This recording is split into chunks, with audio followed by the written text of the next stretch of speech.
les réseaux. Il faut savoir c'est quoi un réseau, c'est quoi une architecture de réseau, c'est quoi le modèle sur lequel on se base, quels sont les prérequis qu'il faut connaître, etc. Donc c'est ça ce qu'on va essayer de faire au niveau de cette première partie de notre cours. Donc c'est un cours en grande partie bien sûr théorique, parce qu'il y a des définitions, il y a un certain nombre de concepts qu'il faut définir dans un premier temps, avant de voir les choses qui sont plus pratiques. Bien sûr, de temps en temps, je vais essayer de donner des exemples pour mieux comprendre, parce qu'il y a certains concepts qui sont un peu abstraits et qui ne sont pas évidents à avoir au premier abord. Donc, j'essaierai bien sûr de les illustrer par des exemples. D'accord, des exemples concrets en se basant justement sur les réseaux que vous connaissez, à savoir justement le réseau Internet, les réseaux locaux, les réseaux Wi-Fi, etc., les réseaux que vous connaissez. Bien, donc avant de commencer, je présente le plan du cours.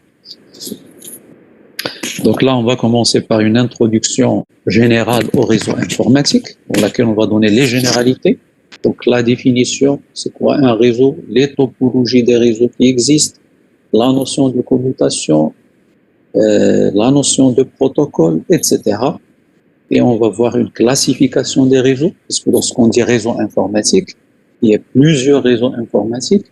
Il y a des réseaux locaux, il y a des réseaux métropolitains, des réseaux personnels, des réseaux longue distance, etc. Donc il y a plusieurs types de réseaux. On va les classifier d'abord.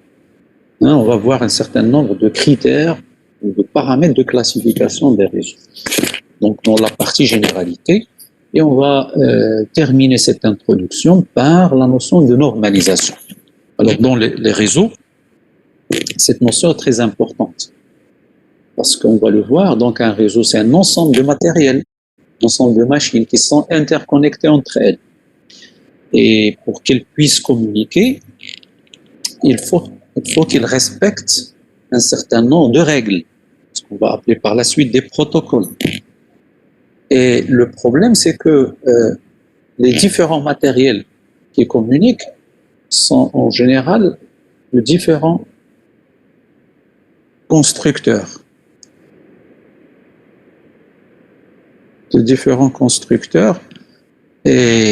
Et donc par conséquent, ils vont avoir donc des problèmes de communication. D'accord, ils vont avoir des problèmes de communication parce que s'ils ne respectent pas un certain nombre de normes. Donc on va essayer de voir justement c'est quoi ces normes-là. D'accord?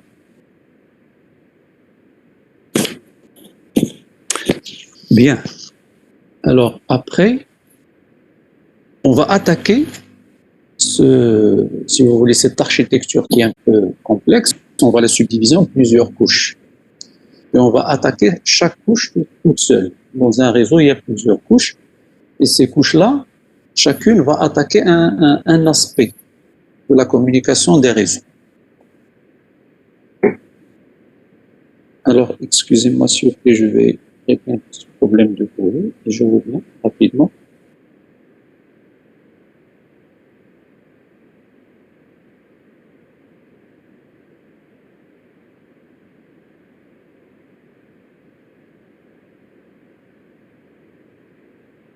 Le réseau, un réseau, c'est un système un peu complexe. Et donc, pour l'attaquer, il faut le subdiviser en plusieurs parties. On va parler de couches. Donc, plusieurs couches. Et on va attaquer chacune des couches, toute seule. D'accord? Chaque couche, elle attaque un certain nombre d'aspects ou bien de problèmes dans un réseau. En partant de la couche la plus basse, qui est directement liée au matériel qu'on appelle la couche physique. D'accord? Et donc la couche physique, c'est un peu les problèmes liés au matériel. D'accord? C'est les câbles, c'est les connecteurs, c'est le codage, etc. Ces aspects-là que vous avez déjà traitées, que vous avez déjà vues dans la partie, on va dire, transmission de données. D'accord? Ça, c'est le cours de transmission de données que vous avez fait dans cette première partie de semestre. En fait, que vous êtes encore, je crois, en train de... Là, je pense que vous l'avez terminé, parce que c'est sur les 7 premières semaines. Donc là, ça attaque justement l'aspect le plus bas dans un réseau, bien la couche physique. D'accord? Il faut savoir que, bien sûr, le cours de réseau, un réseau, comme j'ai dit, c'est un système complexe qui est composé d'un ensemble de systèmes qui communiquent entre eux. Ces systèmes-là, d'accord, ces systèmes-là, c'est des machines en général. Et donc, une machine, elle est composée, quand on dit machine, ça veut dire il y a du matériel et il y a des logiciels. D'accord? Le matériel, donc ça, les prérequis, si vous voulez, pour ce cours-là, un peu de connaissance au niveau de l'architecture, d'accord, des machines, des ordinateurs. Le système, c'est des logiciels, donc c'est principalement un système d'exploitation, donc un peu de connaissance au niveau système d'exploitation. C'est des choses que vous avez déjà faites. Et puisque ces machines-là communiquent entre elles communiquent grâce à un ensemble de programmes, de protocoles de communication. Et donc, ça exige un peu de connaissances, bien sûr, au niveau algorithmique, parce que c'est qui dit protocole dit programme, et programme, c'est-à-dire algorithme. Donc, il faut un peu de connaissances au niveau algorithmique. Donc, les prérequis, plus ou moins pour le cours, c'est un peu d'architecture, un peu de système d'exploitation, un peu d'algorithmique, et aussi les connaissances au niveau électronique, un petit peu de connaissances au niveau électronique pour tout ce qui est couche physique. D'accord? Pour l'échange au niveau physique, on va dire. Donc dans la deuxième partie, en principe, du cours, c'est de traiter la couche physique. Et la couche physique, c'est bien sûr, c'est le cours transmission de données que vous avez déjà fait. Donc nous, une fois qu'on va traiter l'introduction générale au réseau informatique, bien sûr, la couche physique, ça fait partie de ce cours-là que je vous ai envoyé. Vous pouvez lire ce chapitre-là, et bien sûr, pour rappeler un petit peu ce que vous avez déjà fait et éventuellement traiter des points que peut-être vous n'avez pas traités. Donc, je l'ai laissé dans le cours, mais normalement, on ne va pas la refaire. C'est le cours transmission de données. Donc, en gros. Alors, après, nous, on va passer à la couche suivante. On va parler donc de la couche qui est juste au-dessus de la couche physique. Parce que là, je rappelle que nous avons dit qu'un réseau est subdivisé en plusieurs couches. Il est vu comme son architecture est vue comme un ensemble de couches. Il y a plusieurs modèles de réseau, et donc le nombre de couches, il va dire différer d'un modèle à un autre. Nous, on va parler dans ce cours-là du modèle OSI, de l'ISO, d'accord? Le modèle standard. L'ISO, c'est l'organisme international de standardisation, d'accord? Et on va dire, cet organisme-là, il a normalisé, il a proposé un modèle. Ce modèle, on l'appelle OSI, OSI, d'accord? OSI pour Open System Interconnection. C'est l'interconnexion des systèmes ouverts. D'accord? C'est un modèle que tous les constructeurs doivent en principe suivre pour concevoir et mettre en place, implémenter une architecture de réseau. D'accord? Bien sûr, vous pouvez à tout instant m'arrêter pour poser des questions si vous avez des questions ou bien des remarques. Donc, il ne faut pas hésiter à le faire. Donc là, je disais que l'ISO, qui est un organisme international, l'organisme international de normalisation, il a proposé un modèle de réseau, d'architecture de réseau. C'est un modèle à 7 couches qui s'appelle l'OSI. Donc souvent, on va faire allusion à ce modèle-là. Mais ouais, le modèle OSI. Le modèle OSI, ou bien Open System Interconnection, comme j'ai dit, c'est l'interconnexion des systèmes ouverts. Alors l'idée c'est quoi? C'est de proposer un modèle qui permet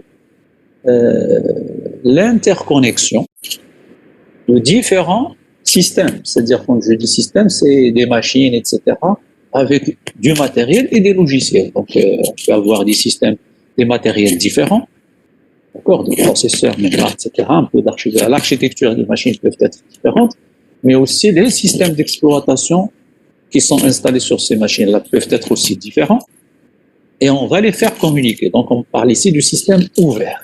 Système ouvert, c'est-à-dire système hétérogène. C'est des systèmes qui sont différents, des machines, etc., qui sont différents, et on veut les faire communiquer comme. Et donc, il faut respecter un ensemble de protocoles, respecter une certaine architecture, un certain modèle. Donc, le modèle OSI, justement, il propose un système à 7 couches, dans lequel il y a 7 niveaux. Si on le respecte, on va permettre aux différents systèmes de communiquer. C'est pourquoi on parle d'OSI. OSI, donc Open System Interconnection, l'interconnexion des systèmes ouverts. D'accord? Donc là, un système à 7 couches. Donc rapidement, je peux déjà dire quels sont les noms des couches. Peut-être qu'on vous a parlé de ces couches-là. Donc la couche la plus basse, c'est la couche physique. D'accord? Donc l'architecture, elle est subdivisée en plusieurs couches. Donc la couche physique, puis la couche liaison de données, puis la couche, alors je vais peut-être vous montrer un slide rapidement et revenir, qui montre ces différentes couches. Voilà, par exemple, ce slide-là, il le montre. Vous voyez, on prend un seul système, ce qu'on appelait ici host A. Alors la couche la plus basse, c'est la couche physique, physical layer, bien la couche physique. C'est la couche justement qui s'occupe des aspects matériels, liés au matériel, qui est directement relié avec les connecteurs, avec le câble de transmission, si on utilise un câble, ou bien avec, je sais pas moi, le support de transmission aérien, si on utilise par exemple, si on est dans un réseau sans fil, donc comme le réseau Wi-Fi par exemple. Donc c'est cette couche-là qui est directement liée au matériel. Alors au-dessus de cette couche, d'accord. Alors je vois que quelqu'un m'envoie donc là les dents, qui m'envoie comme quoi je suis présent. On va régler ça à la fin, d'accord, pour ne pas perturber le cours. Donc à la fin tu me rappelles ça et on pourra le régler à la fin de la séance. Problème d'absence, je parle. Donc, au-dessus de la couche physique, vous avez la couche liaison de données, data link ici, d'accord. Et puis, vous avez la couche qui est juste au-dessus, c'est la couche réseau. Vous voyez, donc là, on décrit notre modèle à 7 couches. On a les 7 couches, il y en a dans un réseau, il y a le modèle OSI. On parle du modèle OSI, parce qu'il y a d'autres modèles qui ont un nombre de couches qui est différent, et chaque couche a une tâche qui est peut-être différente, etc. On va parler de ça après. Donc, vous avez après la couche transport, la couche session, la couche présentation, et enfin la couche application. Alors, chacune de ces couches-là, il s'occupe d'un aspect du réseau. On parle des couches basses parfois et des couches hautes, etc. Donc, je reviens là sur mon plan de cours. Là, je suis seulement en train de présenter le plan. Donc là, on va, vous voyez ici la couche liaison de données. D'accord? Le rôle d'ILH, les techniques de contrôle qui sont utilisées, que ce soit pour détecter, corriger les erreurs d'envoi-réception, parce qu'on peut envoyer des données et ça peut ne pas arriver à destination, ou bien ça peut arriver mais d'une manière erronée, d'accord. Et puis après, on peut contrôler les flux, donc les machines n'ont pas forcément les mêmes capacités, les supports n'ont pas les mêmes débits, etc. Il y a beaucoup de problèmes à régler dans un réseau pour faire des communications. Donc on va parler de ces aspects au niveau de la couche liaison de données. Et on va donner des exemples de protocoles de couche liaison de données qui font ces traitements-là. Alors après, vous avez, dans le chapitre suivant, on va parler de la couche réseau. Oui, donc on parle du réseau en parlant de différentes couches. Alors la couche réseau, les fonctions, les services de la couche, la notion d'adressage, parce que c'est à ce niveau-là qu'on définit les adresses logiques. Au niveau liaison de données, la couche 2, la couche liaison de données, donc la couche 1, c'est la couche physique, là c'est la transmission de données, la couche 2, c'est la couche liaison de données. À ce niveau-là, on parle d'adresses MAC, ou bien des adresses physiques. D'accord? C'est là où sont définies les adresses MAC. C'est au niveau de la couche liaison, donc la couche 2. La couche 3, bien la couche réseau, on parle d'un autre type d'adressage. C'est l'adressage logique, contrairement à l'adressage physique qui est défini par la couche liaison. Alors, l'adressage logique, c'est l'adressage, par exemple, si je donne l'exemple pour que ça soit plus clair pour vous, c'est là l'adressage IP. Si on est sur Internet, on va parler d'adresse IP. Si on est dans une autre architecture, dans le modèle aussi, on va parler d'adresse, on va dire, logique. Alors, on va parler aussi des algorithmes de routage qui permettent de router des paquets, etc., d'une source vers une destination, le contrôle de flux, le contrôle de congestion. Et on va, en fin de compte, à la fin du chapitre, donner des exemples aussi de protocoles qui permettent de faire ça. D'accord? Donc ça, c'est les trois couches les plus importantes au niveau du transport et de l'envoi des données. Alors, après, si on a un peu plus de temps, on va passer aux autres couches, transport, session, etc. Sinon, ces couches-là, on va les traiter au niveau de la deuxième partie de notre cours, au deuxième semestre, mais dans le cadre du cours TCP/IP. Donc là, on va parler justement des autres couches dans un réseau particulier qui est le réseau Internet, qui est plus orienté pratique et que vous connaissez plus. Donc voilà un peu le plan du cours que nous allons faire. Alors, la documentation, donc je vous ai envoyé le cours, les slides, mais vous avez pas mal de bouquins sur les réseaux, aussi bien dans les bibliothèques, mais aussi sur Internet. Là, je donnais ces exemples-là dans un certain moment, il y a très longtemps, mais ces dernières années, personne, enfin, la plupart, ne se base plus sur des bouquins pour apprendre les réseaux, apprendre différents concepts. C'est sur Internet, on peut avoir des informations plus à jour, etc. Et donc, vous pouvez bien sûr trouver sur Internet beaucoup d'informations sur les réseaux informatiques. Là, à titre d'exemple, j'ai donné des références, Tannenbaum, Douglas Kammer, qui sont en fait des auteurs très connus dans les réseaux et qui ont mis en place, qui ont participé justement à l'évolution des réseaux. Et sinon, vous pouvez consulter, bien sûr, Internet pour voir ce que vous voulez sur les réseaux. Voilà, donc ça c'était le plan de biographie. Là, on va commencer donc l'introduction. Alors, on va commencer par donner la notion de réseau. C'est un terme qui est un peu général. D'accord? On va trouver le terme réseau partout dans la vie quotidienne, le quotidien des communs des mortels, donc des êtres humains. On parle souvent de réseau pour décrire un système complexe qui permet d'interconnecter un certain nombre d'entités. D'accord? Alors, on va parler des réseaux des équipements, par exemple, le réseau d'eau potable, le réseau d'assainissement, les égouts, par exemple, un réseau électrique dans une maison, dans un établissement quelconque, on va trouver un réseau électrique. Bien sûr, il y a des prises partout, il y a des câbles qui sont castrés dans des tuyaux à l'intérieur des murs et dans des sols, parfois dans des plafonds, etc., et qui permettent bien sûr de distribuer le réseau d'électricité sur une maison. Par exemple, on parle d'un réseau électrique. Il y a les réseaux biologiques, les réseaux neurologiques, les réseaux écosystèmes, etc. Il y a les réseaux sociaux. Ici, social au sens vrai du terme, pas les réseaux sociaux au sens virtuel. Comme les réseaux sociaux que vous connaissez là, je parle de la notion de famille, des amis. Chacun a une famille. Donc, il fait partie d'une famille. Donc, ça constitue un réseau. Donc, il y a des liens de parenté, père, fils, cousin, ancêtres, descendants, etc. Réseau des villes, par exemple. C'est plus un graphe qu'un réseau, mais si on peut le considérer. Les réseaux de transport, etc. Donc, et en particulier, vous avez les réseaux de communication. D'accord?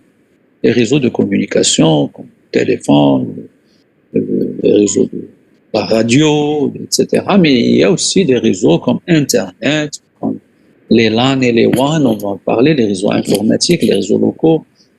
Et donc, la notion, il y a beaucoup de réseaux dans notre vie quotidienne. Et c'est pourquoi on va commencer par définir c'est quoi un réseau informatique qui nous intéresse. Alors, un réseau informatique, c'est un ensemble d'équipements. D'accord? C'est un ensemble d'équipements, des machines, etc.,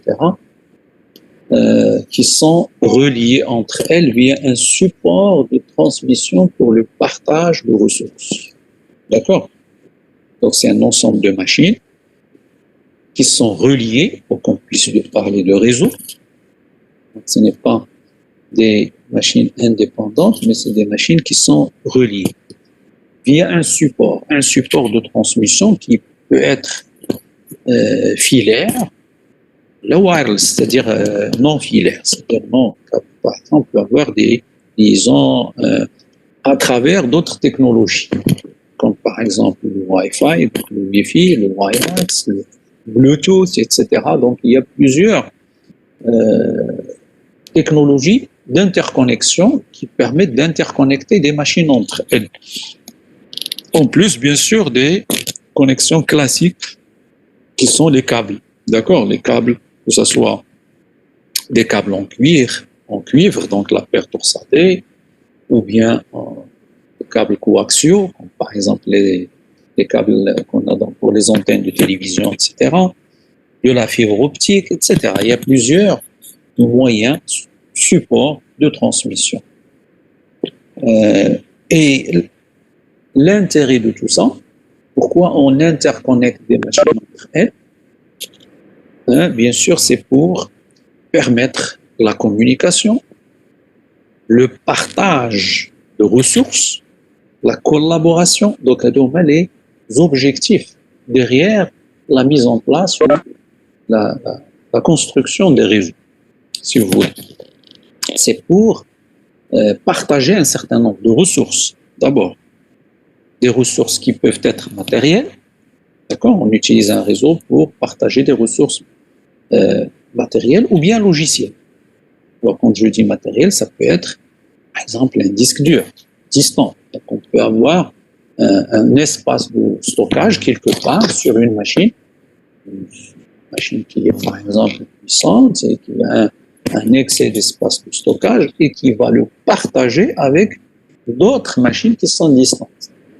Les utilisateurs sur des machines qui sont distantes, ils peuvent utiliser le support, la puissance de stockage d'une machine distante. Donc un disque dur, une imprimante, on peut avoir une imprimante dans un réseau.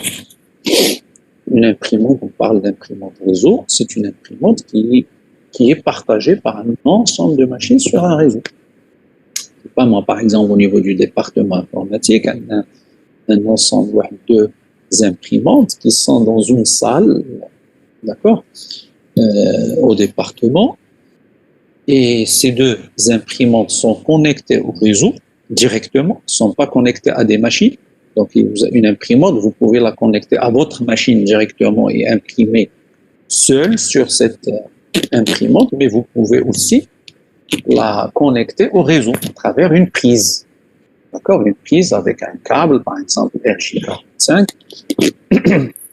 Vous connectez votre imprimante au réseau et vous la partagez entre l'ensemble des utilisateurs qui sont autorisés à accéder à ce réseau-là. Donc tout le monde, tous ceux qui ont le droit, une autorisation pour utiliser le réseau et utiliser cette imprimante, ils peuvent imprimer à distance sur cette imprimante. Donc au lieu d'avoir une imprimante par machine, par bureau par exemple, chose qui est coûteuse, qui est difficile à gérer, donc là, on peut avoir une super imprimante ou plusieurs, ou deux ou trois, qui sont plus puissantes, plus robustes, etc. et qu'on partage avec l'ensemble des utilisateurs, par exemple. D'accord? Donc ça, c'est plus optimal dans une entreprise. Souvent, on fait des choses comme ça. Donc, pour optimiser les dépenses, d'une part, pour simplifier la gestion, parce que si on a une seule imprimante puissante quelque part, qui est posée quelque part dans une petite salle et qui est partagée par l'ensemble, c'est plus simple à gérer. Donc, quelqu'un, un technicien ou un administrateur de réseau qui va gérer, il va gérer une seule imprimante ou deux imprimantes qui sont à côté de lui, par exemple. Généralement, on va les mettre dans une salle de maintenance, dans une salle de machine, etc., proche de la personne qui va gérer tout ça. Et donc, il va la contrôler. N'importe qui peut faire n'importe quoi sur cette machine, chose qui va la bousiller rapidement ou l'exploiter, la surexploiter, etc. Là, c'est une imprimante qui est posée quelque part, qui est gérée de manière centralisée et qui est partagée par tout le monde, etc. Donc, ce qu'on a dit pour un disque dur, pour une imprimante, on peut le dire sur tous les matériels possibles et qu'on peut connecter en réseau et qu'on peut partager, d'accord, un scanner, etc. Et aussi des ressources logicielles. Donc, on peut partager des ressources matérielles, mais aussi des ressources logicielles. Par exemple, un fichier de données, une application, une base de données, d'accord? Donc, on peut partager un certain nombre de ressources logicielles, chose qui se fait encore une fois dans beaucoup d'entreprises, d'accord? Je ne sais pas, moi, vous allez chez n'importe quelle grande entreprise, un opérateur comme Télécom ou n'importe lequel des opérateurs, vous avez un distributeur, par exemple d'électricité, d'eau, etc., comme Redal, comme l'IDEC, etc. Vous allez trouver des personnes dans une banque, la même chose. Vous allez trouver des agents avec leurs machines et qui vont servir les clients qui arrivent. Ces agents-là, ils ont des machines, mais ils ont des machines qui leur permettent d'exécuter des applications et ces applications ne sont pas installées sur leur propre machine. Et ils vont accéder à la base de données. Par exemple, vous allez pour payer l'eau, l'électricité ou le téléphone ou avoir des informations sur votre compte bancaire, etc. L'agent, vous lui donnez votre numéro de compte, il va le rentrer et il va essayer de consulter votre compte pour faire des opérations. Mais l'information qu'il vous donne, il n'est pas sur sa machine. Il va la chercher à travers le réseau. D'accord? Donc, à travers un réseau, il va accéder à un serveur distant, d'accord, qui va lui envoyer, après, il va récupérer les informations qu'il faut. Donc, les informations par mesure de sécurité et de commodité, etc., ils ne sont pas sur la machine de l'agent, qui peut peut-être les perdre, etc. Il y a problème d'accès illicite, etc. Les utilisateurs ou les agents ne sont pas bien formés pour régler ce genre de problème. Donc, les données sont quelque part dans un serveur, elles sont sécurisées, les applications, la même chose, et la machine de l'utilisateur, de l'agent, n'est qu'un moyen pour accéder, qu'un support pour exécuter l'application à distance, etc. Donc là, c'est plus sûr, c'est moins coûteux, c'est plus optimal, etc. Donc on partage en fait un certain nombre de ressources, qu'elles soient matérielles ou bien logicielles. Et c'est ça donc, si vous voulez, l'intérêt d'un réseau. Donc un réseau, c'est un ensemble de machines reliées entre elles via un support de transmission qui peut être, comme on a dit, matériel ou immatériel, c'est-à-dire un support physique, un câble, etc., ou bien un support immatériel, l'air, etc., dans l'intérêt de communiquer et de partager des ressources. Donc c'est ça ce qu'on a précisé ici dans ce slide-là, et on a aussi décrit c'est quoi ces ressources-là.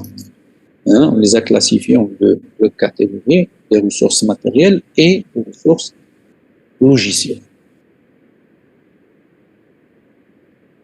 Alors, historiquement, les réseaux de communication ont évolué. On a vu apparaître plusieurs types de réseaux de communication partant du 19e siècle, avec le télégraphe, le téléphone, etc., le téléphone analogique, etc., l'apparition des radios, donc de la notion de diffusion de son, de voix, etc., puis les télévisions, en passant par le téléx, qui est une amélioration du télégraphe, etc., avec des débits qui sont pas très intéressants, donc 45, aux environs de 45 par seconde. Et après, on a commencé dans les années 60 à faire évoluer le réseau téléphonique dans un premier temps pour permettre la transmission de données sur un réseau téléphonique qu'on appelle le RTC, le réseau téléphonique commuté, voire la notion de commutation, et sur un réseau téléphonique sur lequel on a commencé à envoyer de la data, des données. On va parler de ça par la suite. Alors, à la fin des années 60, on a vu l'apparition du réseau ARPANET. ARPANET, on va le décrire par la suite en détail, surtout au deuxième semestre, parce que c'est l'ancêtre de l'Internet. C'est le précurseur, le réseau précurseur de l'Internet. ARPANET est apparu aux États-Unis dans la fin des années 60.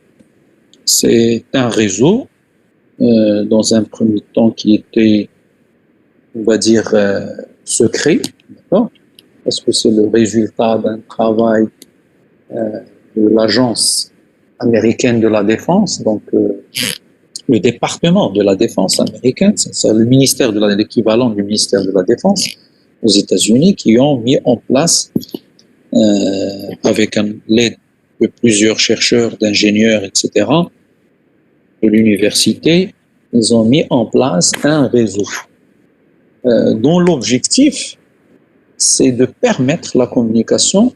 C'était là d'ailleurs la période de la guerre froide entre les États-Unis et l'Union soviétique à l'époque, qui s'appelle aujourd'hui la Russie.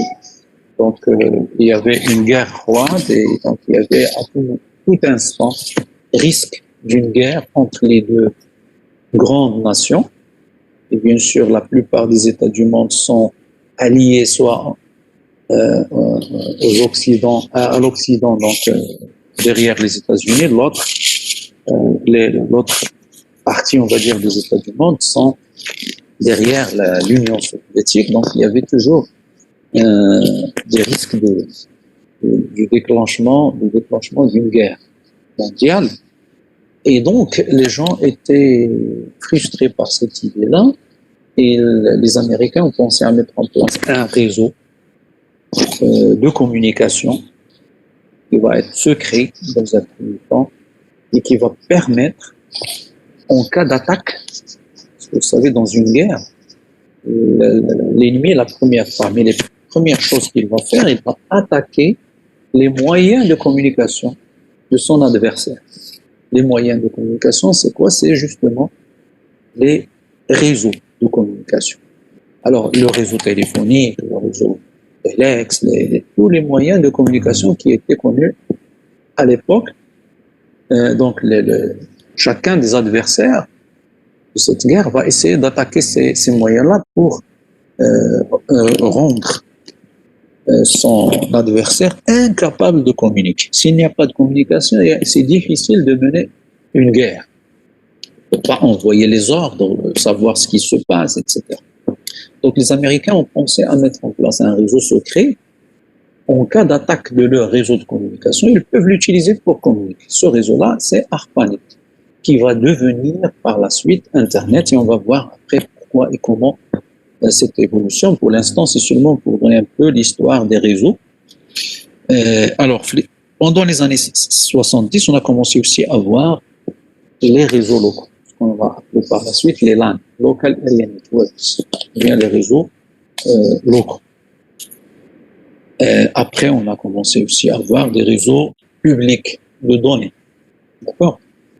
Donc, ça veut dire que un réseau local, c'est un réseau au niveau d'un établissement. qui peut être par exemple une école, un ministère, une entreprise, etc. Par le réseau locaux. Donc géographiquement, ils sont limités à quelques centaines de mètres à quelques kilomètres. Et d'un point de vue administratif, ils sont gérés par une seule entité. Et ce sont en général des réseaux qui sont privés. Ils appartiennent à une entité. Par exemple, on parle du réseau local de l'IMI. C'est un réseau local qui appartient à l'établissement IMI. Et par conséquent, il est géré par l'IMI. En cas de panne, c'est l'IMI qui doit régler ça, etc.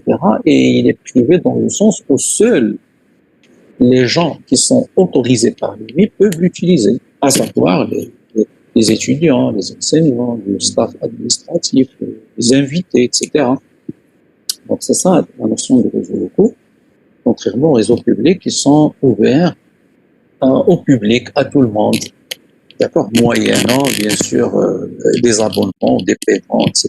Mais c'est ouvert à tout le monde. D'accord.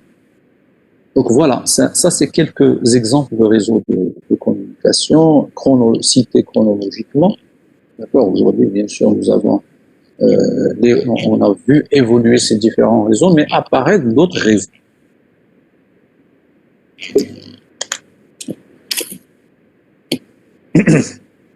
Alors, avant d'aller plus loin, je vais justement présenter un exemple de réseau ça peut être un établissement, ça peut être un campus universitaire, ça peut être une entreprise, etc., qui va nous montrer l'objectif de ce schéma, de ce slide-là, c'est de nous montrer un petit peu un exemple de structure d'un réseau.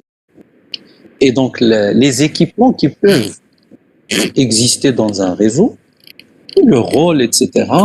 On va voir aussi la notion de forme d'un réseau, ce qu'on va appeler par la suite la topologie d'un réseau. D'accord?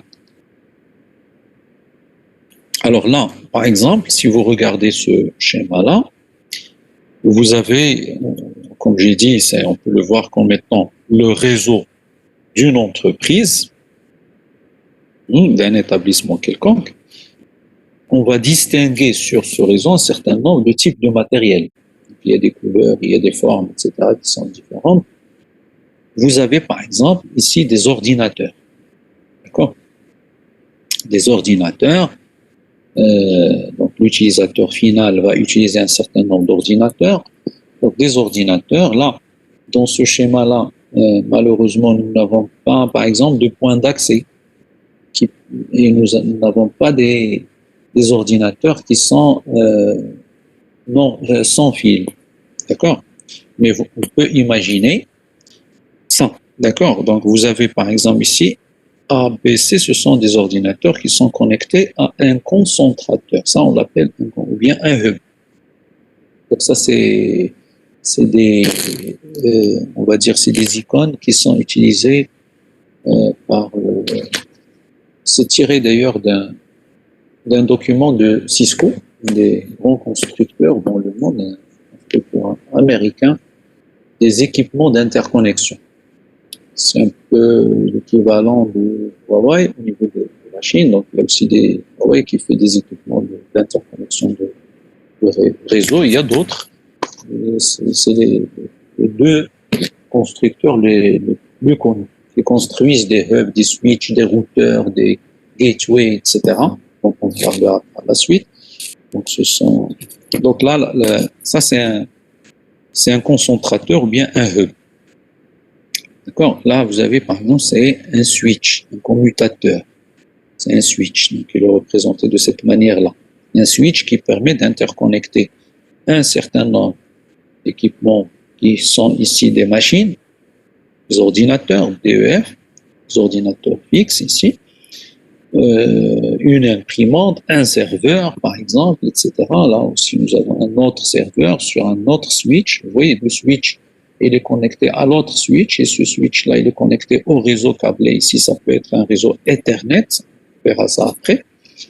D'accord? Et le hub aussi, il est connecté au câble, donc au réseau Ethernet, et lui aussi, il permet de connecter un certain nombre de machines. Vous avez ici, par exemple, notre équipement, on appelle ça un bridge ou bien un pont, qui est en fait un switch particulier. On va voir aussi la différence entre répéteur et concentrateur. Par exemple, là, vous avez répéteur, et là, vous avez concentrateur. Un concentrateur, c'est en fait la généralisation, on va dire, d'un répéteur. Un répéteur, c'est un équipement qui permet de répéter un signal. Vous voyez, il interconnecte deux segments de réseau. Vous avez ça, ce câble-là, et vous avez ce câble-là, deux segments. Le répéteur, il interconnecte les deux. Donc, le rôle d'un répéteur, un repeater en anglais, c'est de recevoir des signaux qui sont sur ce réseau-là et de les transmettre sur celui-là et inversement. Un concentrateur, il fait le travail d'un répéteur, sauf qu'il est multiport. Il peut connecter plusieurs choses à la fois, pas seulement deux. Le répéteur, vous voyez, il a deux ports. Un port ici et un port de ce côté. Le hub, il a plusieurs ports. Vous voyez les points blancs ici, c'est des ports. D'accord? Il peut avoir 8 ports, 16, 24, 32, etc. Il peut interconnecter plusieurs machines, plusieurs segments réseau en même temps. La même chose, donc, comme on a dit ici, le hub, c'est une généralisation d'un répéteur. C'est un répéteur multiport. Parce que lui aussi, le hub, il fait la même chose. Il reçoit un signal d'une machine. Une machine ici, par exemple, c'est qui envoie quelque chose. On va dire une trame des données. Il va les recevoir. Le hub, qu'est-ce qu'il va faire? Il va les diffuser sur tous les ports auxquels il est connecté. D'accord? C'est ça, le hub. Le pont et le switch, c'est la même chose. Un pont aussi, il a deux ports, il interconnecte des segments. Et le switch, c'est une généralisation d'un pont. Alors, vous allez me dire, c'est la même chose entre le répéteur et le hub. En fait, la différence, elle est un peu particulière, on va en détail après, c'est à quel niveau chacun va opérer. Le hub et le répéteur, ils opèrent au niveau physique. D'accord? C'est des équipements qui n'ont pas d'intelligence. Ils reçoivent un signal d'un côté, et ils le diffusent sur l'autre ou les autres côtés auxquels sont connectés sans le traiter, sans le modifier, et l'amplifient seulement.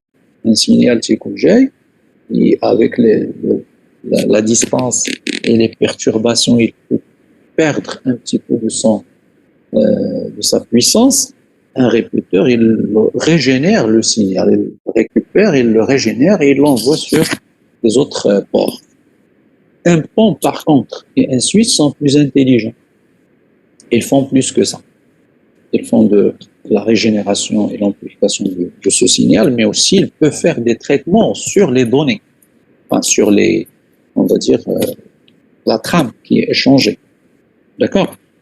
Et donc, on va dire qu'ils opèrent au niveau 2, au niveau liaison de données. Vous vous rappelez tout à l'heure, on a dit le réseau il est constitué de plusieurs couches. La couche physique, au-dessus de la couche physique, qu'est-ce qu'il y a? Il y a la couche, on va dire la couche liaison de données. Alors, je suis en train de lire je ne sais pas, est-ce que c'est une question? Switch envoie à une adresse précise. Oui, le switch il est plus intelligent qu'un autre camarade qui nous envoie ça. Donc, le switch il est plus intelligent justement qu'un hub.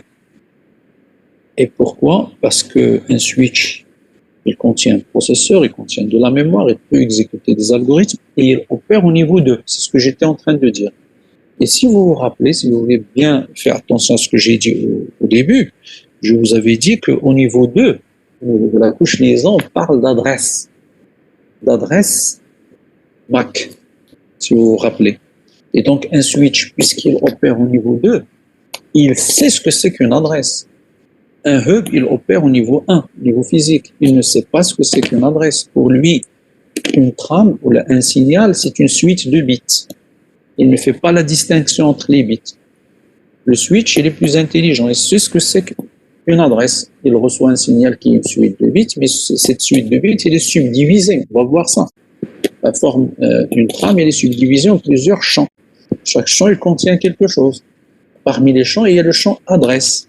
Donc, il sait ce que c'est qu'une adresse. Et ça, donc, pour confirmer ce qu'a dit votre camarade ici, le switch, il envoie une adresse précise. Pour qu'il puisse envoyer une adresse précise, il faut qu'il reconnaisse d'abord la notion d'adresse. C'est quoi une adresse, etc.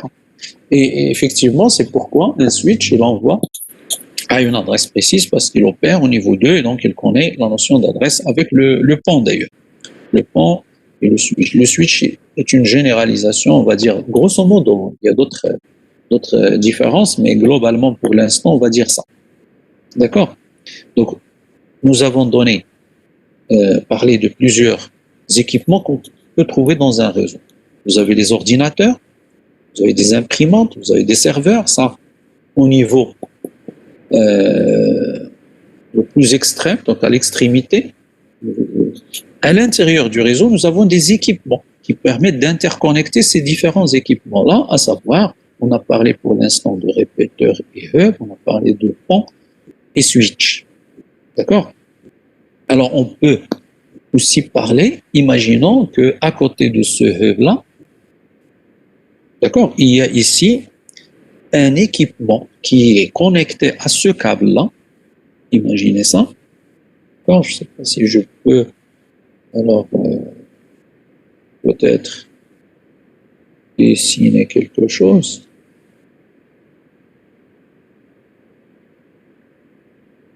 Alors, on peut imaginer ici je dessine en jaune, c'est pas très clair. Peut-être changer la couleur et dire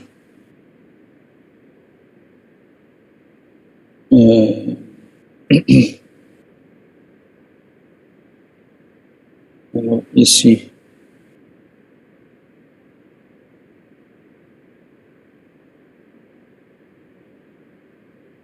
alors un équipement ici, d'accord, qu'on peut voir, qu'on peut appeler un point d'accès.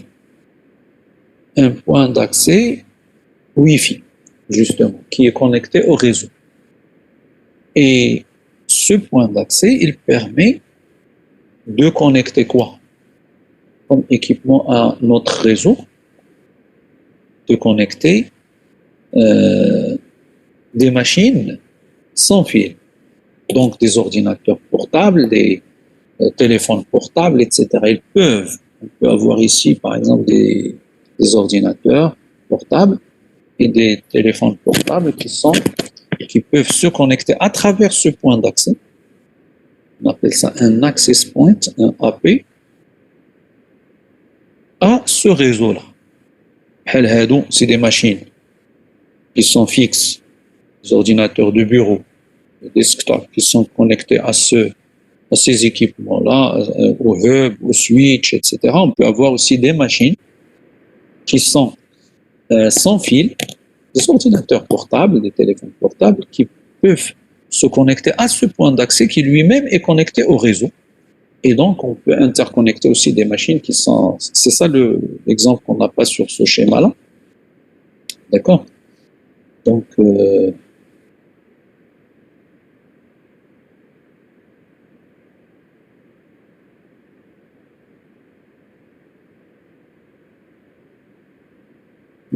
peut effacer tout ça.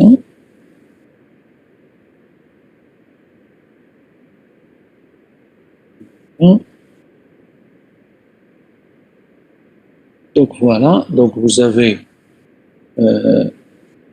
ici, on peut, comme je viens de dire, avoir un point d'accès qui permet d'interconnecter aussi votre machine. Donc là, on a parlé des hubs et des répéteurs, des ponts, des switches, des points d'accès Wi-Fi par exemple, qui peuvent interconnecter aussi des machines itinérantes, des machines qui en mouvement, qui se déplacent, des ordinateurs portables et des téléphones portables. Et nous avons aussi un autre équipement ici qui est un peu différent, qui est sous forme circulaire. Et ça, c'est le symbole d'un routeur. Donc, on a parlé de hub, de switch, et là, des routeurs. Un routeur, ou bien en anglais un router, c'est un équipement aussi qui permet d'interconnecter des réseaux. D'accord? Mais encore une fois, le routeur, c'est un équipement encore plus gros et plus, on va dire, intelligent que le switch. Le, le hub, il opère au niveau physique. Le switch, il opère au niveau liaison de données, la deuxième couche à partir du bas. Le routeur, il opère au niveau network, et bien au niveau réseau, c'est-à-dire au niveau de la couche 3 du modèle. Et donc, il est plus intelligent et il reconnaît, il utilise des adresses ici logiques, c'est-à-dire, c'est là on va parler d'adresse IP à ce niveau-là. Ici, on parle d'adresse MAC. Ici, on ne parle pas d'adresse parce qu'on ne connaît aucune des deux. Donc là, vous avez un routeur. Alors, ce qu'on peut aussi retenir, donc, à partir de ce schéma-là, on a parlé de plusieurs types d'équipements qu'on peut trouver dans un réseau. C'est seulement le schéma pour vous donner une idée sur ce que c'est un réseau, les équipements qu'il peut contenir, etc. Le routeur, vous voyez, il interconnecte un ensemble de réseaux. Il a plusieurs interfaces, plusieurs ports. Oui, donc il interconnecte ce réseau-là. Et remarquez la forme de ce réseau. C'est un câble, c'est un bus, on appelle ça un bus. D'accord? Comme Ethernet, par exemple, le réseau Ethernet. On va en parler après. Là aussi, c'est un bus. Mais là, vous avez un réseau qui a une autre forme, sous forme d'un anneau. D'accord? Forme d'un anneau. Pardon. On parle ici d'un anneau. Donc la topologie est différente. Là, vous avez un bus, ça c'est un bus, mais ça c'est un anneau. Et on parle, ça c'est l'exemple ici, c'est le réseau Token Ring, l'anneau à jetons d'IBM. Ça c'est un exemple de réseau local. D'accord? Ethernet aussi, c'est un exemple de réseau local sous forme d'un bus ou bien sous forme d'une étoile. Voilà la troisième topologie. Vous voyez, là, c'est une étoile. Une étoile, vous avez un équipement, et vous avez un ensemble d'équipements qui sont connectés à chacun de ces ports sous forme d'une étoile. Là aussi, c'est une étoile. Là, c'est une étoile. Là, c'est un bus. Pardon. Et là, vous avez un anneau. Et de ce côté-là, vous avez un double anneau.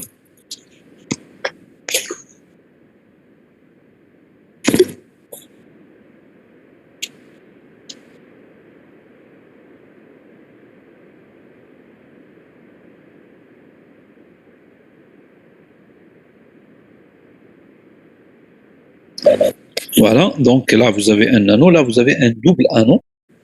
Un exemple de réseau, c'est le FDDI. C'est un réseau à base de fibres optiques qui ont fait l'évolution de Token Ring. Et un anneau, là on a utilisé double anneau, on va parler après pourquoi double anneau au lieu d'un seul anneau, parce que parfois lorsque l'anneau tombe en panne, il y a rupture donc de la communication au niveau du réseau. Mais là, lorsqu'on a un double anneau, on peut basculer d'un anneau vers un autre, comme ça le réseau ne se bloque, ne s'arrête pas. D'accord? Alors après, vous avez un autre routeur là. Vous avez le routeur 1 qui est un routeur interne et qui interconnecte plusieurs réseaux locaux entre eux pour éventuellement donner la taille d'un réseau métropolitain. Par exemple, une entreprise qui a plusieurs sièges ou plusieurs bâtiments qui sont éloignés, on peut les interconnecter grâce à ce réseau-là. D'accord? Et après, l'ensemble du réseau de l'entreprise est connecté à travers un routeur aussi avec le réseau Internet. Ça, c'est le réseau global. D'accord? Par exemple, au niveau de l'EMI, nous avons plusieurs départements, plusieurs bâtiments. D'accord? Chaque département, il a son propre réseau local. L'administration aussi, elle a son propre réseau local, etc. Ces réseaux locaux, on peut les voir comme ça. Ça, c'est un réseau local, ça, c'est un réseau local, ça, c'est un réseau local, etc. Ça, c'est un réseau local aussi. Ces réseaux locaux sont interconnectés entre eux. Et l'ensemble est connecté avec l'extérieur. Donc, il y a un routeur au niveau de l'EMI On appelle la passerelle par défaut, qui nous fait sortir vers l'extérieur. D'accord. بحال شي باب عندنا اليمين عندنا بزاف ديال البيبان انترن ديال لي باتيمون ديال الصال اكسيتيرا ولكن pour sortir مثلا عندنا باب واحد un grand portail pour sortir vers l'extérieur donc ce portail c'est le routeur c'est la passerelle par défaut qui va nous relier avec internet à travers un opérateur généralement donc on utilise le réseau d'un opérateur téléphonique que ce soit Maroc Télécom ou bien Orange ou bien Elmi, etc., qui va nous faire sortir vers le réseau Internet mondial. Oui, donc ça c'est ce slide-là est important dans le sens où il nous parle de plusieurs concepts, la notion d'équipement. Il y a plusieurs types d'équipements qu'on peut avoir dans un réseau, des équipements d'interconnexion et des équipements de terminaison de données qui sont à l'extrémité. Donc, vous avez des ordinateurs, des serveurs, des imprimantes, des scanners, etc. Mais vous avez des équipements internes qui sont des équipements d'interconnexion, des hubs, des switches, des routeurs. Vous avez aussi plusieurs topologies de réseaux, beaucoup. Et vous avez après, bien sûr, la connexion avec l'Internet à travers un routeur. Voilà. Donc, ça, c'est un schéma qui montre tout ça. Alors, revenons maintenant à la notion d'évolution de l'informatique. L'informatique, au départ, il était centralisé. D'accord. Lorsqu'on a commencé, bien sûr, dans les années 40, on a fabriqué les premiers ordinateurs selon, on va dire, la structure moderne d'un ordinateur, donc l'architecture de von Neumann. Donc, nous avions fabriqué un certain nombre d'ordinateurs, mais c'était des ordinateurs d'abord qui sont fixes, d'une grande taille, et tout le traitement était centralisé dans un seul ordinateur. Alors, pour permettre à plusieurs personnes de travailler sur cet ordinateur, généralement, ces ordinateurs, on appelle ça un ordinateur central, on va lui relier un certain nombre de terminaux. Alors, c'est quoi un terminal? Un terminal, c'est une machine particulière où il y a un clavier, un écran. Donc, un terminal, c'est pas un PC que vous connaissez, d'accord? Parce qu'à l'époque, d'ailleurs, il n'y avait pas de PC. Donc, la micro-informatique ou bien les personal computers, donc les ordinateurs personnels n'ont apparu que pendant les années 80. D'accord. Donc, au début, il y avait de grandes machines, de grandes au niveau taille, mais pas au niveau puissance, parce que c'était le début.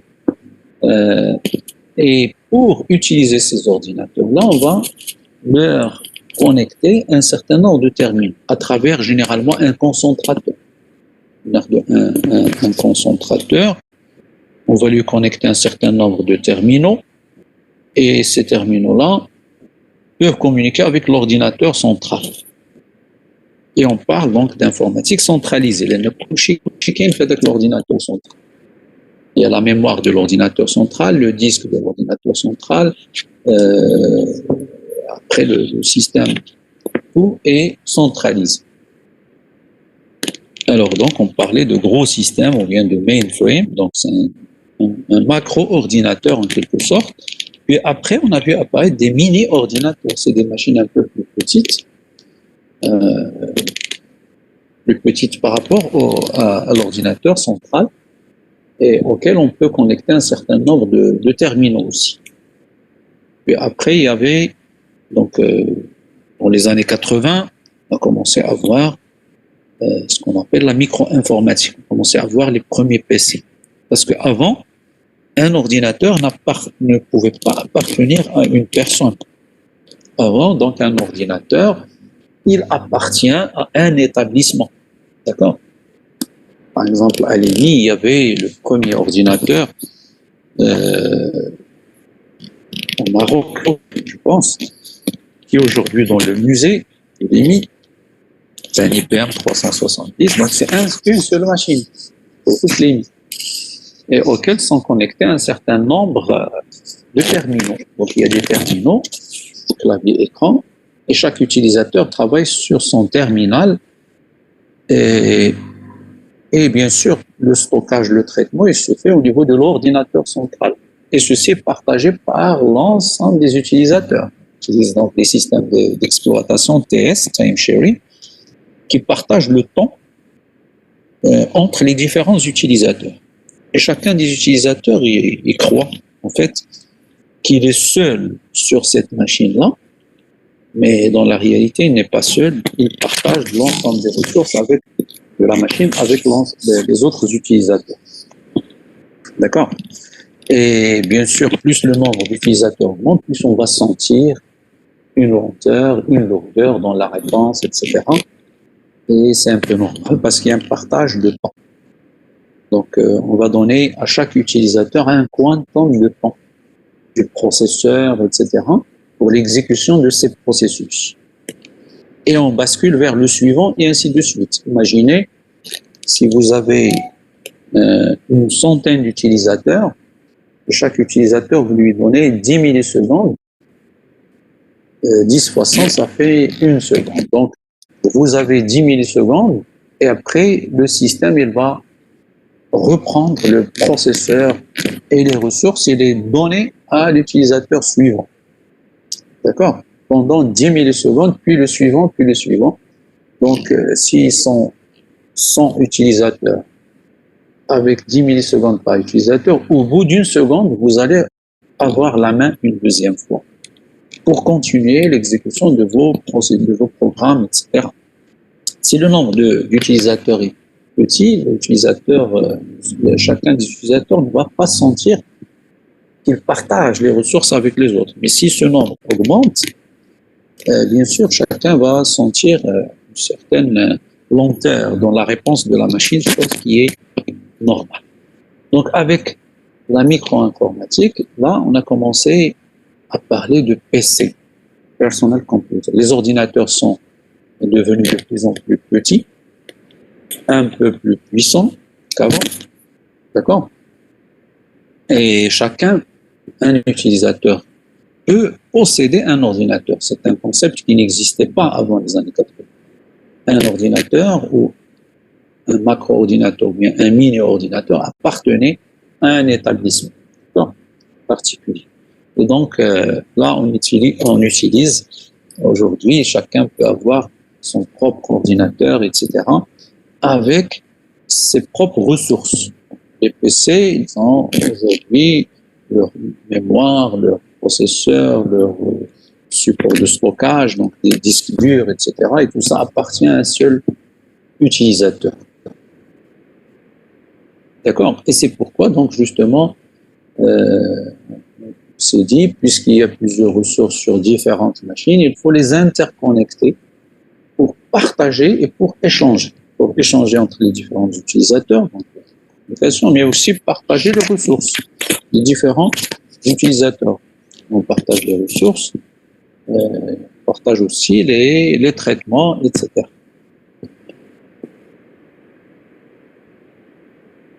Alors, l'apport des réseaux.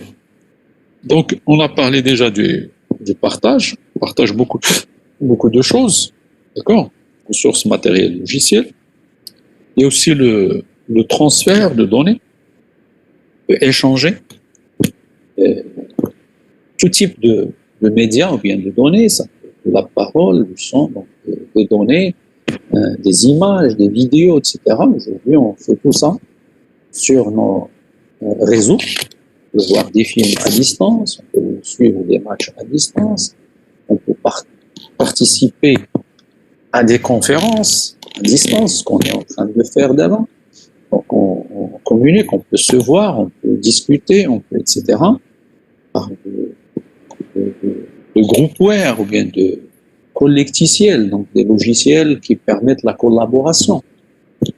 D'accord, on peut utiliser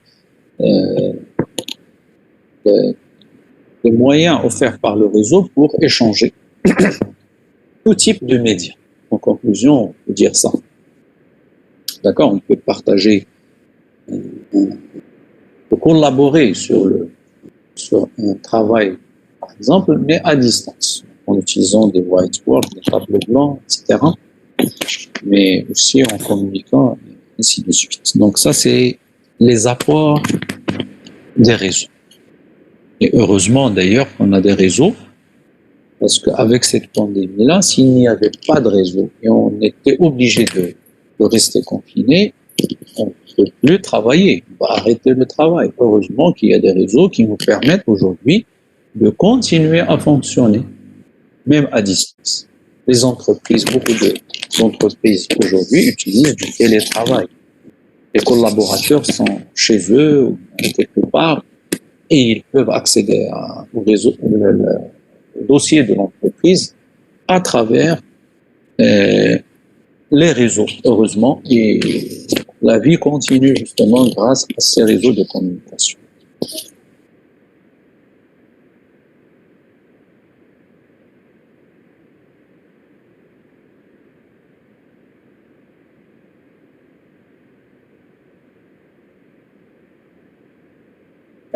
Bien, alors maintenant, on a parlé de plusieurs types de réseaux. Si je reviens déjà rien qu'au schéma de tout à l'heure, on peut voir qu'il y a plusieurs types de réseaux déjà sur ce schéma-là, mais aussi dans d'autres. Parce que si vous regardez, donc il y a des LAN, d'accord? Des LAN, c'est des Local Area Network, mais des réseaux locaux. Par exemple, on peut voir qu'un switch, ça permet de mettre en place un réseau local, d'accord? Il y a des réseaux locaux, mais il y a des réseaux métropolitains, c'est-à-dire des réseaux qui sont entre les réseaux locaux et les réseaux longue distance.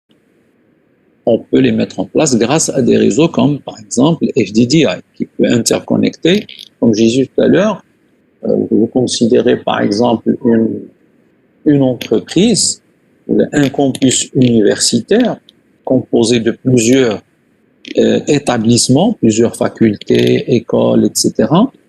Chaque école peut avoir son propre réseau local et les différentes écoles peuvent être interconnectées grâce à un réseau métropolitain qui peut avoir la taille d'une ville, par exemple, ou d'un quartier, par exemple, etc.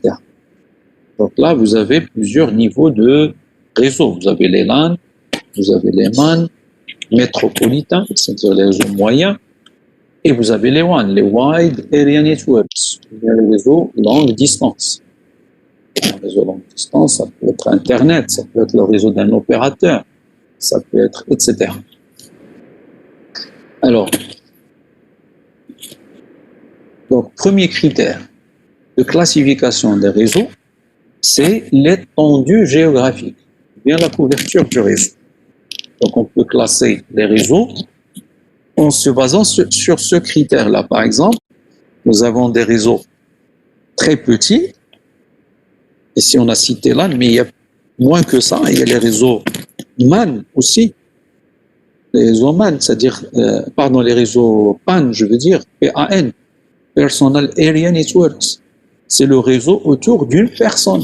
Par exemple, aujourd'hui, il y a pas mal de technologies qui nous permettent de mettre en place des réseaux PAN. Par exemple, votre téléphone portable, vous le connectez avec votre ordinateur portable qui lui-même est connecté avec votre télévision à la maison et avec des écouteurs Bluetooth que vous mettez, des earbuds ou tout ce que vous voulez dans vos oreilles, par exemple.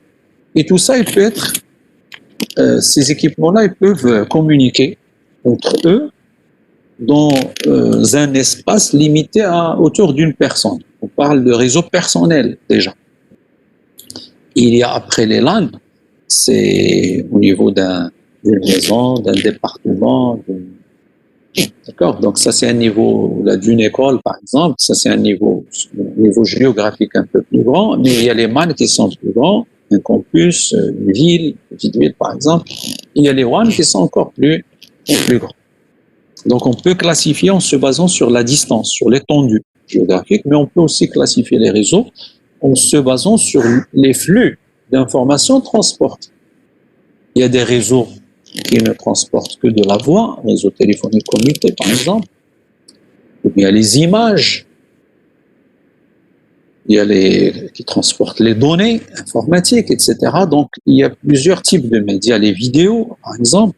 Donc là, on peut classifier aussi les réseaux en se basant sur le flux transporté. On peut aussi classifier le réseau en se basant sur la technique de commutation qui est utilisée. D'accord? On va parler après des techniques de commutation. Il y a ce qu'on appelle la commutation de circuits. Donc, on va mettre en place un ensemble, un circuit physique entre l'émetteur et le récepteur dans un réseau. Donc, par exemple, si je prends le réseau téléphonique classique, le RTC, il se base sur la commutation de circuits entre l'appelant et l'appelé.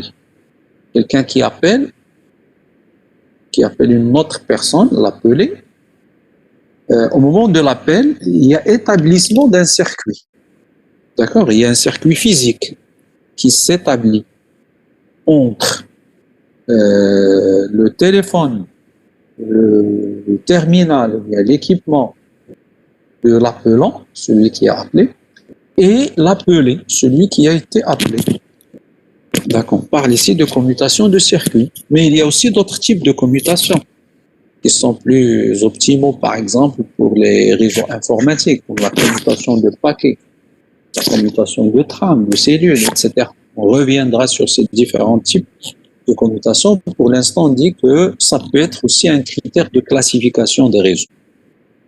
Alors, il y a aussi, on peut classifier les réseaux sur la base des équipements, bien du matériel utilisé et du constructeur qui les a construits.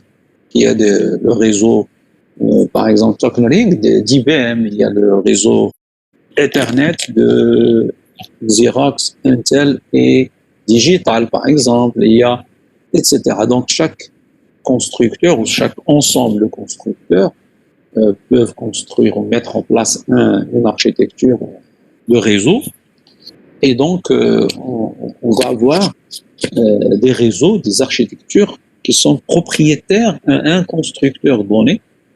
D'accord? Et donc, on va parler d'homogénéité des équipements d'un réseau, bien d'hétérogénéité, c'est-à-dire on va avoir des équipements qui sont homogènes et hétérogènes. Donc ça peut être aussi un critère de classification des réseaux. Donc il y a plusieurs critères, on peut imaginer d'autres, qui permettent de classifier les réseaux. Alors dans ce slide-là, justement, on va présenter les différents réseaux dont on a parlé. D'accord? Vous avez ici deux axes. Mais il faut prendre les choses un petit peu en fonction du contexte, de l'évolution. Donc là, vous avez l'axe sur les distances, d'accord, l'étendue géographique du réseau, comme on a dit tout à l'heure. Et là, vous avez, par exemple, sur l'axe des Y, l'axe des ordonnées, vous avez les débits à peu près, ou les temps de traversée, etc., qui sont liés sur l'axe des ordonnées. Là, vous avez, par exemple, les petits réseaux, ça peut être, comme j'ai dit, un réseau PAN d'une personne, mais ça peut être même un bus dans un ordinateur aussi. Donc, si vous prenez un ordinateur multiprocesseur, on peut imaginer ça comme étant un réseau aussi. Vous avez, par exemple, plusieurs processeurs qui sont reliés par un ensemble de bus sur une machine, un ordinateur multiprocesseur. Ils communiquent entre eux. Donc là, on peut voir les processeurs comme étant des nœuds et les bus comme étant des supports ou bien des câbles de communication. Et donc là, c'est très petit, donc l'ordre de dizaines de centimètres ou de mètres, et le débit est très grand, de plusieurs gigabits par seconde. Après, vous avez les LAN. C'est de quelques centaines de mètres à quelques kilomètres. Après, vous avez les MAN. D'accord? Ensuite, vous avez les WAN et les réseaux satellites qu'on peut classifier aussi comme des réseaux WAN. Donc, c'est des réseaux longue distance. Donc là, c'est un exemple de classification. Alors, un autre point aussi, nous avons cité tout à l'heure, dans le schéma que je vous ai donné, si on revient toujours à ce schéma-là d'un réseau, vous voyez plusieurs topologies, plusieurs formes. Vous avez un anneau, vous avez un double anneau, vous avez un bus, vous avez une étoile, etc. Là, justement, on regroupe les différentes topologies. D'accord? La topologie physique détermine comment les équipements réseau sont reliés entre eux. Il y a plusieurs topologies, il y a 3 topologies de base qui ont été normalisées, mais il y a d'autres, soit des généralisations de ces topologies, soit des topologies différentes. Par exemple, première topologie, c'est le bus. On parle ici d'un bus. Alors un bus, vous avez un câble, donc Ethernet dans sa première version était sous forme d'un bus, comme ça, le réseau Ethernet. Donc vous avez un câble, par exemple, et vous avez un ensemble de machines. Les points bleus, c'est des machines qui sont connectées grâce à des petits câbles ici et des connecteurs à ce bus-là. Et les machines, elles communiquent. Chaque machine peut envoyer ces informations sur ce bus-là. Le bus, il est partagé. Donc, le câble, il est partagé par l'ensemble des machines. Lorsqu'une machine envoie quelque chose, le signal est diffusé sur ce câble-là, sur le bus. Et tout le monde, toutes les autres machines peuvent le voir. C'est une diffusion. D'accord? Deuxième topologie, c'est la topologie en anneau. Vous avez un ensemble de machines qui sont connectées à un câble circulaire. D'accord? On parle d'un anneau. Tout à l'heure, on a parlé comme exemple de réseau sous forme d'anneau, c'est le réseau token ring. Vous voyez, donc si je reviens à ce schéma-là, vous avez un anneau ici, et vous avez des machines qui sont connectées à cet anneau-là. Le réseau, il s'appelle token ring, ou bien anneau à jetons. D'ailleurs, c'est un réseau qui a été proposé par le géant, ou bien l'entreprise IBM. IBM, les années 70, il a proposé ce réseau-là pour concurrencer un autre réseau qui est le réseau Ethernet, sous forme d'un bus comme ça, qui a été proposé par 3 entreprises digitales, Intel et Xerox à l'époque. Donc vous avez la topologie en bus, la topologie en anneau, et vous avez la topologie en étoile. Vous avez au centre ici un équipement d'interconnexion, d'accord? Et vous avez ici un ensemble de machines qui sont connectées à cet équipement. D'accord? Vous avez un ensemble de machines qui sont connectées à cet équipement-là. L'exemple, toujours, je reviens au schéma. Ici, vous avez par exemple ici des machines connectées à travers un switch. L'équipement au centre ici, c'est le switch. Il est connecté à un autre switch, mais aussi à d'autres machines d'utilisateurs. D'accord? Là aussi, c'est une étoile. Vous avez un hub et vous avez un ensemble de machines, puis un segment réseau.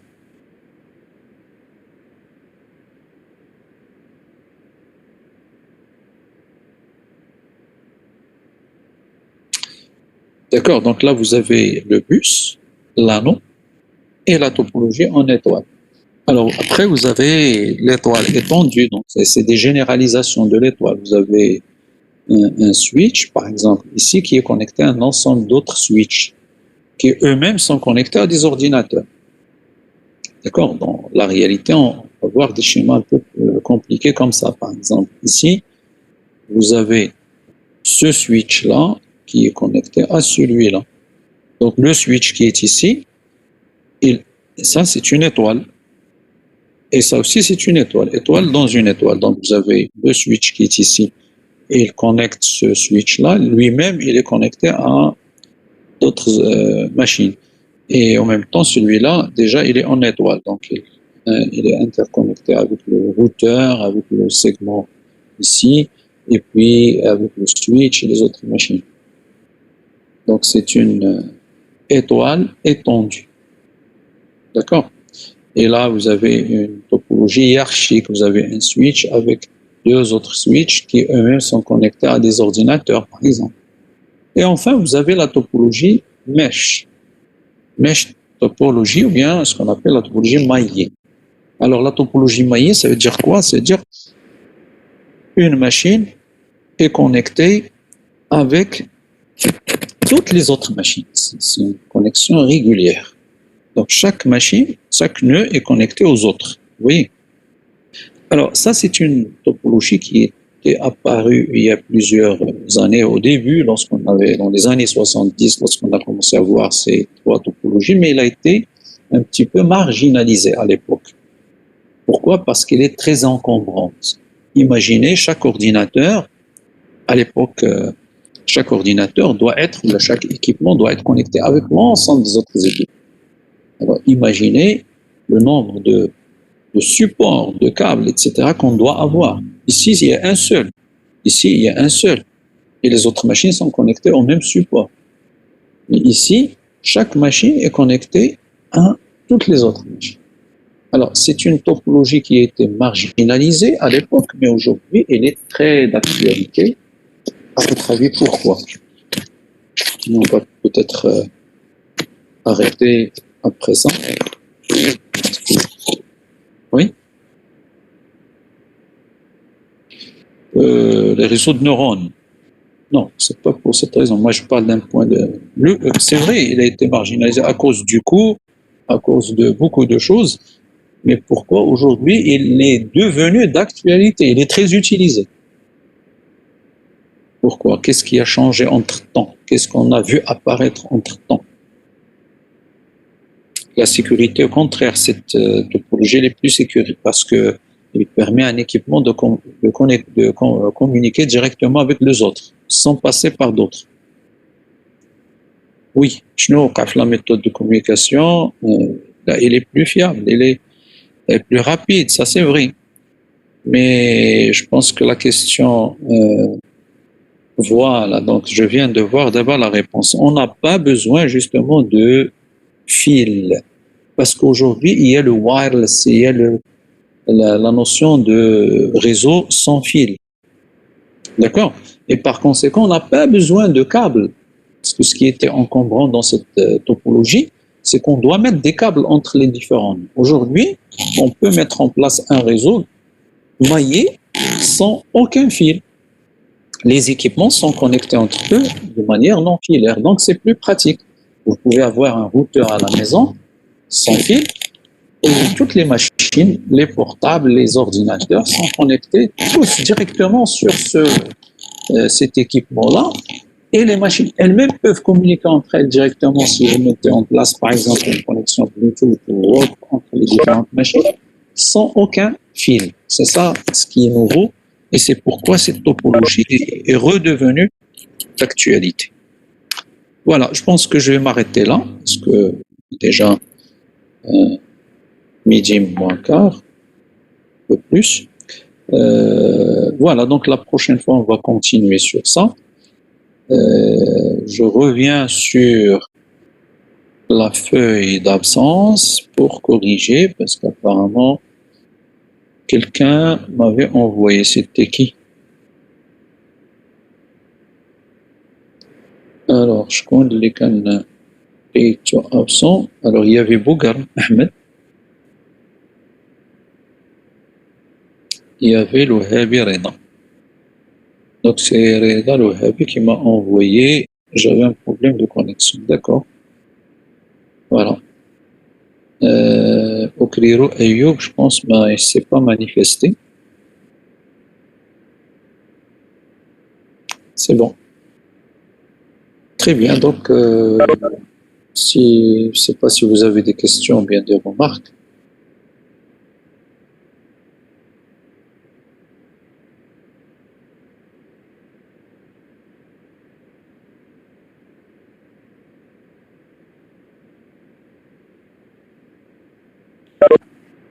Non. Alors, s'il n'y a pas de questions, s'il n'y a pas de remarques, donc je vous dis à la prochaine. Bon courage et à jeudi, Inch'Allah.